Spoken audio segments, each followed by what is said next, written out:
Alright, so we're back on Olama-sama, the most glazed characters of all time. I ain't gonna lie, I love the energy from the last video. This man was hating on the glazing fan base, bro. Y'all gotta stop glazing, because this man's gonna catch you. Listen to me right now. There will be a link to the original video down below. Also, I am live streaming right now. No, literally. As you're watching this, I'm live. 7 months from now, I'ma still be live. Over on Kick, pull it to the stream. Thank you. Okay, so in the last video, we went through a couple characters that get glazed a bit too much, and I asked if y'all wanted a part 2, and a bunch of y'all said yes, because I most definitely missed some of the main offenders. So in this video, I want to try and tie up as many loose ends as possible and talk about some more of the most glazed characters of all time. Hey, backstory of what Toji the fuck? I did not mean to do that.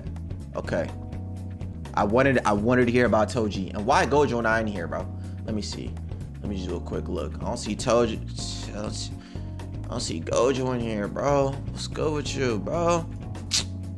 More of the most glazed characters of all time. First off, I want to talk about some honorable mentions, which are characters that I don't really think deserve to be here, but are glazed enough to talk about them. One of them being Thorfinn, more specifically the I have no enemies mindset, which essentially culminates as Thorfinn realizing that this Viking life of unaliving people and searching for revenge was not really going anywhere good, so there was truly no reason to have enemies at that point. It's a very good mindset and it inspired a lot of positivity, but in my opinion, there were two key problems when this movement was going on. First off, a lot of people were dragging how revolutionary this mindset was in fiction. Like, it's crazy. If you only listened to his fans, you would have thought that Thorfinn was the first character who was looking for peace in his life and wanted to avoid having enemies. Like, we haven't seen that before. Thorfinn did it differently for sure, but someone like Naruto is one of the first people that pops into— Yo, I have a lot to say about that Vinland Saga season 2.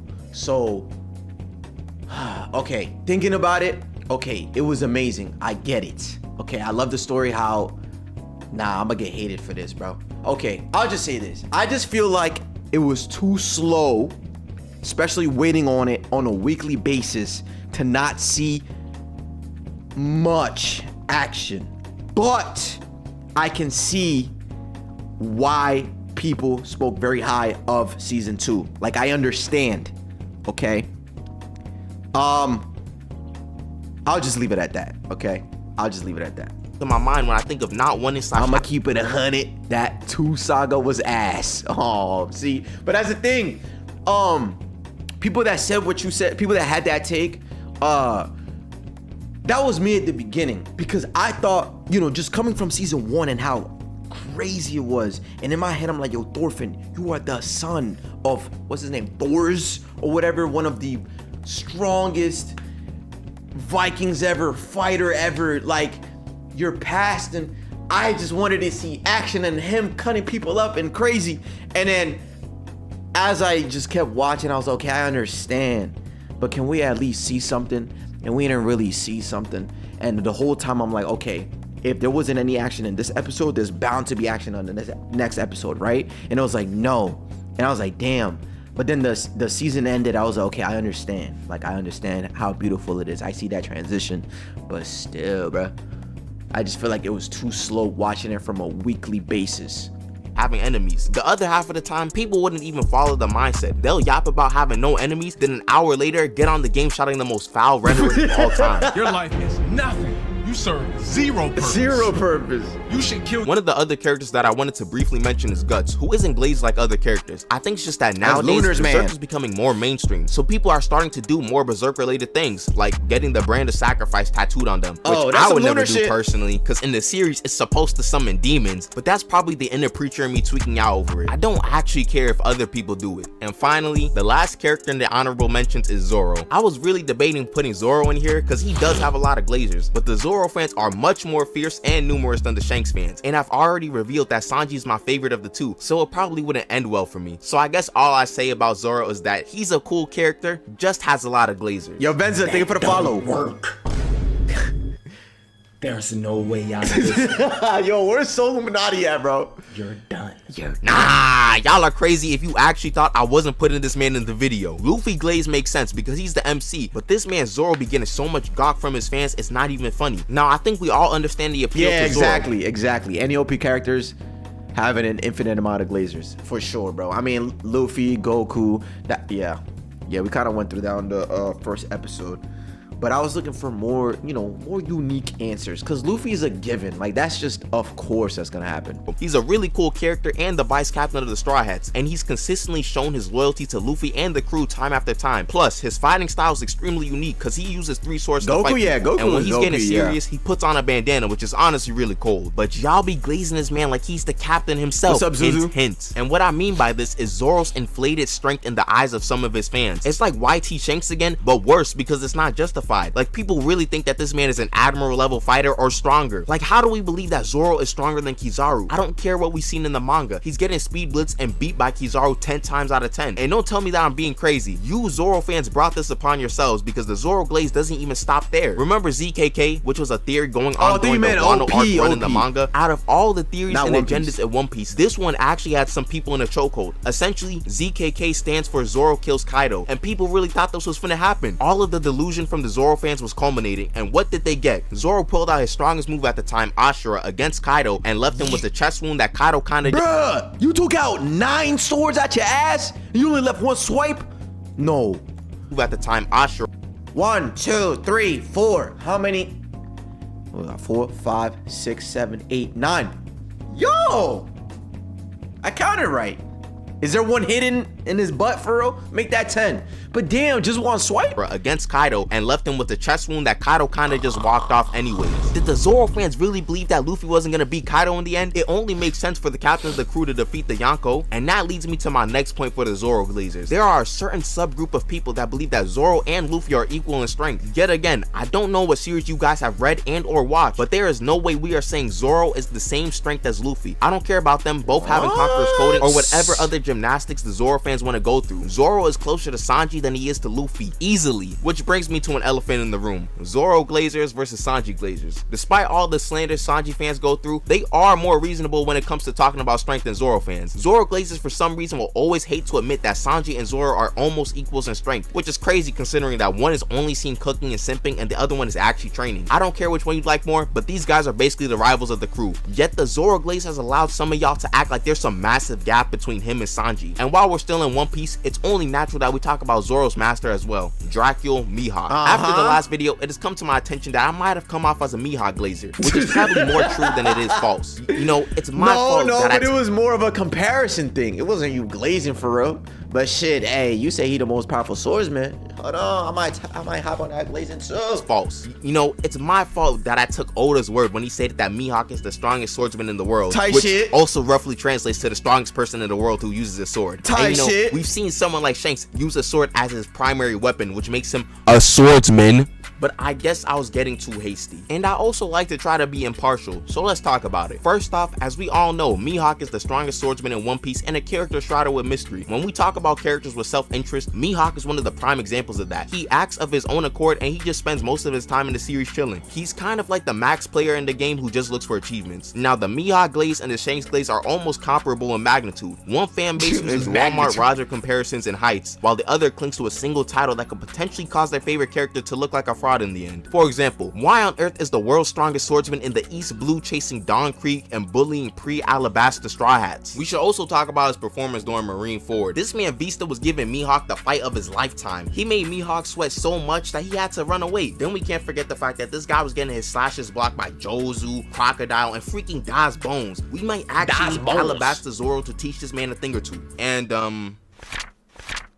get an iceberg, I guess. To top it all off, he ran away from the right-hand bandit himself because he didn't agree to fight Shanks.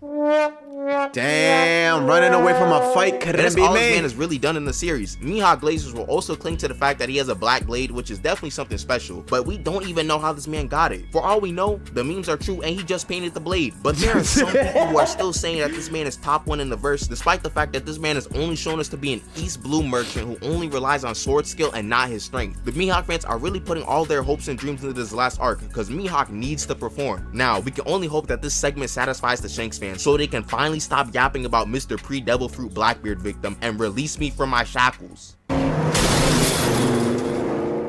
He said, "Yay, bro." He said what he had to say. He said, "I'm done." Okay, so next up we have Itachi's prototype, better known as— Yeah, this makes sense. This makes sense, bro. The teleporter, Shisui, you feel me? Hey, bro, he has he has the strongest genjutsu ever, bro. He can literally control you without you knowing you're being controlled, and can ship your entire life. We don't know much about his Susanoo, because obviously he got packed up pretty early into the series, or pretty early into the, you know, back there. But I can see where the Glaze comes in, though. I ain't gonna lie. Shisui Uchiha. Now this guy has an interesting fan base because Shisui barely has any screen time. Barely. Like, go through a bunch of different mediums to learn about this character, like the novels, anime. I learned through him. I learned about him. What the hell? Learned through him. Learned about him through the games, like Ninja Storm and shit. Filler, quote unquote, and even the Ninja Storm games. Yeah. Like every other character in Naruto and Shippuden, Shisui grew up in the war periods of Naruto and often saw his allies getting murked. Eventually, Itachi would become his best friend, and the two would play integral roles in trying to prevent the Uchiha revolt. However, some stuff happened which led to Shisui having to delete his own character build and give his eye to Itachi. His name also gets name dropped a lot throughout the series, so this character does have an impact on the story. So unlike Itachi, who was in the story long enough to build up a reasonable number of Glazers, Shisui just has a bunch of Glazers just because. No problem with liking the character, but glazing and overhyping him is wild. I think it's because of the Ninja Storm games. Like, you see how badass he is, or like how badass he could be, and then the Koto Matsukami bullshit. So I think that's like, you know, it gets into people's heads and they're like, oh my god, but what if, but what if, but what if? And yeah, here comes the bullshit. Shisui's underrated, yeah. Either because he's an Uchiha or those eyes have deceived a bunch of y'all into glazing him. Shisui's Mangekyo Sharingan ability is something called Kodo Amatsukami, which is an extremely strong genjutsu that can basically allow the user to control someone's mind to an extent. Small caveat here, but you can only use the jutsu every 10 years or once every day if you have Hashirama cells. But Shisui fans hype this jutsu up so much and will try to convince you that he's beating pain or something. It's like the Itachi fans with Totsuka Blade yapping, but worse, because Shisui's actually just seen as a jonin in the series, albeit a very talented one. These fans will also try to talk about Shisui Susanoo, which does exist in the games and filler, which then has people talking about the validity of those forms of media. But one thing we can all agree on, like Jordan said, Storm Game is not even canon. Exactly. But you know, it gets into their heads and shit, and they think, you know, that Shisui does not have a perfect Susanoo. If he was running around with a perfect Susanoo, he'd be the strongest Uchiha member at the time. He also wouldn't have had Danzo run his pockets if he had this massive drill sword too. Again, there's no problem with liking the character, but don't come to me saying that you think he could beat Minato or anything like that, because at that point, I know not to take you seriously. If you're enjoying the video so far and you're new, you might as well subscribe. We're mad close to 40K, and I'd really appreciate the subscription. Now let's get back to a certain middle-aged man. Next up, we're talking about Mr. Toji Fushiguro, the teen hunter himself. And apparently, I low-key was building up some type of streak of Toji slander in my videos, which is honestly a bit surprising. Anyways, Toji Fushiguro is a character that has a bit more depth than meets the eyes. On the outside, he's an Aki guy with a bunch of weapons that just goes out and beats the brakes off of people. However, especially on the inside, we see someone who's been affected by the nonsense of the Zenin clan due to him having a heavenly restriction, eliminating all of his cursed energy. As we've already seen with Maki, lacking strong cursed techniques or lacking cursed energy altogether is a blight for this family, and it often leads to people being alienated. Toji was one of those who were alienated and eventually left the Zenin clan, marrying Megami's mom and seemingly finding some sort of happiness. But this is where we run into some problems with the Toji Glazers. As I've mentioned in the past, the JJK fandom is very creative, and there have been many fan-made one-shot mangas about Toji, which is fine as long as we know that they are fan-made and not canon. However, there are a good amount of Toji Glazers who try to act like these fan-made works are canon and try to talk about random events that never actually happened. Like, no, we did not see the backstory of Toji in the Zenin. I just realized how insane that is. Like, bro, you gotta be psychotic to argue with somebody about a story that you made. Like, you're arguing to somebody about, I guess, how amazing Toji is, but it's all shit that you put into your own head. What? Yo, y'all are weird. What's up, J-Dot? And then there are the wholesome fan arts showing the lives of Toji and Megami's mom, and the Toji Glazers will try to delude themselves and everyone around them that this is who Toji was in the series. In reality, this guy was a deadbeat dad who was making ends meet by taking jobs to take out high school kids. He was trying to hit a parlay, bro. Toji fans always talk about him catching a pre-awakened teen Gojo lacking and essentially murking him. This fight is like the holy grail to them. But then they somehow always forget how Gojo spun back after learning RCT and was breaking this man's back end with red and turned him into the Apple logo with purple. His Gojo fight and the one against Dagon somehow brings Toji to 15-finger Sukuna level, which is an actual debate that Toji fans always bring up. And the anime didn't make this any better. Hey, nah, y'all are wildin'. Sukuna level, which is an actual debate. See, again, I fuck with Toji. I think she's cool. But then when y'all start talking about 15-finger Sukuna, wait, for real? He's number 5. Y'all put him at 1? Nah, what are y'all doing? Yo, Jade, thank you for the gift in my what? Bait that Toji fans always bring up. And the anime didn't make this any better with how many times Toji was seen teleporting around. Now people legitimately think that this guy's a top 3 level fighter in the series when he's still just a Yuta victim. No amount of prep time is helping him against Rika or anything. And spoilers for the manga here, so skip here to avoid them. But they'll also— Do y'all care? Cause I don't. Let's get to it. Hey, bro, click off the screen. All right, thanks. Yap about Maki being weaker than Toji when it has been stated multiple times that they are equal in strength after Maki got her awakening, which means that Maki is the only one who's been— Sorry, I beg your pardon, my brother. Say that one more time. I did not get that. Manga here, so skip here to avoid them. But they'll also yap about Maki being weaker than Toji when it has been stated multiple times that they are equal in strength after Maki got her awakening, which means that Maki's the only one who's been carrying Toji's power level in the series. If anything, Maki is stronger than Toji at this point because she has probably gotten stronger since this point of the story. The Toji Glazers need to stop with these agendas because they're getting crazier by the day. They are probably even worse than the Gojo Glazers, which brings us to our next character, Satoru Gojo. I love to keep this part short because I'll sound like a broken record. Hey, Olama-sama. Yo, do not hate on him right now, bro. Cause me and you gonna have a problem. He deserves all the glaze. My glorious king, Gojo. Oh, wait. I did watch that one video that said what happened in the manga. Maybe Gojo really isn't even that good. Yeah, I know who he lost to. No spoilers, though. Gojo, you're a bum, bro. Bro, put me in the show. I'll show Sukuna something, bro. Put me in the show, bro. Ew, you taking L's like that? My God.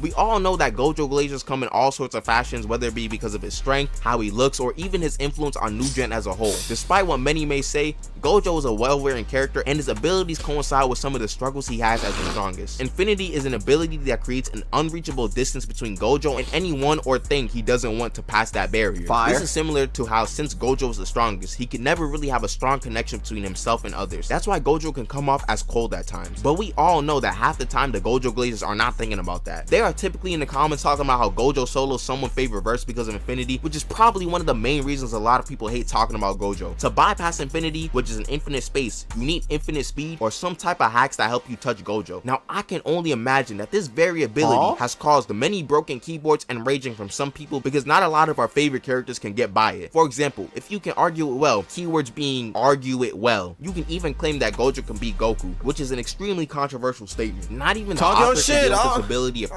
and has to do stuff like sealing Gojo to keep him out of the plot. It's things like these that explain why Gojo's top hater is the author himself. In about 10 or so years, Gojo's gonna be like the Itachi of New Gen, a character that is glazed to no end. He's probably the most popular character right now outside of obvious characters like Goku and Naruto. Yeah. We've all seen it before, and I don't expect it to die down anytime soon. People will worship their blue-eyed king no matter what happens in the series. Hey, he's badass, even the narrator will glaze Gojo when talking about someone else's abilities. Like, how on earth are we explaining Naobito's ability and somehow bring up Gojo in it? This man just always finds a way into anything. So next up we have Saitama. Now the next two characters— Wait, really? I don't think Saitama gets that much glaze. I feel like people just understand that, like, okay, that's One Punch Man, cool, right? I don't think it's glaze. He does? Oh, really? No, they get glazers? I don't hear much about One Punch Man. Well, Saitama, I mean, he obviously, like, if it's anime discussions about strength or whatever, his name is mentioned, but not to the point where I consider it glaze. You know? Yes, a lot of glaze and I'm standing right here. Oh, okay. Hey, I fuck with Saitama, you feel me? I just didn't think it was crazy, but hey, let me see what you got to say. The next two characters, more so the last bum we're talking about, have come to prominence mainly due to Goku and his fans. Saitama is a character that some call a gag character in the sense that he's kind of just able to win any fight and surpass any limits if the plot needs it. And it's even further compounded with how Saitama got such absurd strength despite having a fairly simple workout routine. Regular, it almost gets to Toon Force levels of strength, and his nonchalant demeanor makes it pretty funny at times. But the Toon Force-like strength is what gets people in a chokehold because people quite literally believe that Saitama can beat anyone. And I'm not— Rip, he's a parody? Yeah, so that's what I meant. How can you glaze a parody character? Exactly. So that's what I meant by, like, I thought that people just come to understand, like, oh, it's Saitama, he's a One Punch Man, whatever, he has a lot of badass scenes or whatever, but I thought that we just knew that it was, like, all fun and games with him. What the fuck y'all glazing him for real? Oh, maybe like because of that fight that he's gonna have in space or whatever. Whatever. Let's see. Even joking. Any fight that he's in, the average Saitama Glazer will say that he can defeat the opponent in one punch because he's the one punch man. Saitama can also do anything in the eyes of a Saitama Glazer because he's been shown to just do a lot of things just because he can. Yes, guys, Saitama is boundless and has no limits to anything. Yeah. Shoot, even though we've never seen this man do elemental bending, he could probably bend all 4 of them and secretly be the Avatar. But we can't be too hard on Saitama fans because they don't know any better. If their MC has been shown to do crazy stuff, we are obligated to let them delude themselves into believing that they can do anything in the entire world, and that includes allowing them to think that he could be Goku. Which brings us to our last character in the video, Anos Voldigoad. Now, some of y'all may not know about this guy. Some may have only heard of his name and not his show. And to the 5 people who actually watched Misfit of Demon Academy, you probably know him very well. Anos is the prototypical overpowered MC, but this guy is a special case in the fact that his strength is so absurd in the series. He said, "What? Not Goku." Anos the GOAT though. Hey, Anos, he got the huzz. I'm gonna lie. Oh yeah, I remember the scene when I saw it, bro. He was spinning a whole castle in his hand. Again, one of those characters that I thought that people would watch the anime and be like, he cool, he's strong, we get it. But Glaze though, for real, y'all putting him in discussions and arguments. Okay, Anos beats Goku. Oh snap, okay. Like, I'm talking about beating people with a heartbeat or blinking at someone and taking them out. And there's a whole other laundry list of abilities like teleportation, time stop resistance, resurrection, etc. And I know all these overpowered abilities got the power scalers hyped up. From what I've seen, a lot of the events that happen in this series is that some random is crazy disrespectful to Anos and then he just violates them. But you know, besides having repetitive plot points, there's another problem I have with this character. It's the fact that the only reason why people glaze this character, or heck, even know about this character, is because of Goku. Essentially, a bunch of people were tired of the "can he be Goku though" jokes, and people decided to search far and wide to find characters that could even hope to be Goku. Anos is one of these characters. Yo, Sweetie the Goddess, thank you for the follow. And I guarantee you, half of these people who even read his series were just pressed by Goku Glazers. Can you imagine that? You aren't ever finding someone breaking down his character because no one cares about it. Anos and his Glazers are the only groups in anime that have actually gained clout off another character's existence. Oh my god, this was weird, bro. Y'all remember this kid? Bro, get him off my screen, bro. Shoot, the first time I ever heard of this character was because someone mentioned Goku. This guy could be replaced by anyone and no one would blink twice because the only value in this character's existence is that he has the capabilities to beat Goku or other strong characters. Anos Glazers are the first fandom I've ever seen in quantum superposition. They both exist and don't exist at the same time, and once you mention Goku, they spring up alive into action. Once you say that he's stronger than Goku, they're gone. It's incredible, and I don't care about how many non-existent Anos Glazers there are in the comment section. I just had to tell the truth about this character. See, now, non-existent, hopefully I was able to tie up all the loose ends in this video because it was a longer video than usual. I know some of y'all want a longer video, so hopefully this helped with that. If I missed any other characters, just tell me in the comments. I'll make a follow-up later, but it will probably be I know it's OP, yeah. Anyway, yo, bro, shout out to Olama Sama, bro. He really be watching anime because not only will he mention a character, but he will go into depth and mention certain details within the story about that character. So, hey man, I gotta give him my respect because nowadays I try to watch one anime episode and I fall asleep within the first 5-10 minutes, man. I'm getting, oh, my back hurt, bruh. You know what I'm saying? Anyways, W video. Wait, is there a part 3? Bro, these are so fire. These are fire for sure.